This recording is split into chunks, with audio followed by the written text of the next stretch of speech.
մեր եկեղեցին դարձրել են հայ առաքելական Սուրբ եկեղեցին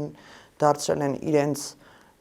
շատ կոպիտ բառ պետք է ասեմ, բայց իրենք վերաբերվում են որպես իրենց հորդուքյանը, որ հավատացյալներին կարող է հավատացյալների առաջ դուռը փակվել, որոշել թե ում պետք է պատարակ մատուցել, ում պետք չէ պատարակ մատուցել, ում պետք է կնունք անել, ում չպետք է կնքել, ում առաջ պետք է աղոթքի խոսք ասել, ում պետք է նզովել, այդ ձեր որոշումների արդյունք չի է, ձեր տունը չի դա, դա Աստծո տունն է, դուք ինչ գործ ունեք այնտեղ, դուք ընդհանրապես միջնորդ եք քաղաքացու եւ Աստծո միջև։ Իսկ դուք փորձում եք մեր քրիստոնեական արժեքները գետնին տալով,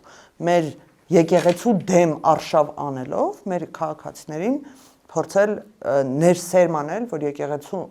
եւ իշխանությունների միջև իշխանությունները փորձում են եկեղեցին պարակտել, ոչ դուք եք պարակտում։ Եվ այս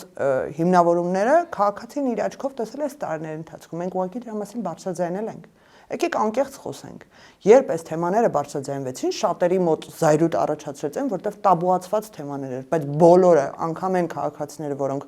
մեր քաղաքական ուժին չեն հարում, ասում են դրա մասին, այո, բիզնես է դարել եկեղեցին որոշ եկեղեցականների համար, բայց մենք չենք ուզում նմանատիպ եկեղեցի ունենալ, մենք ուզում ենք բարենորոգված եկեղեցի ունենալ,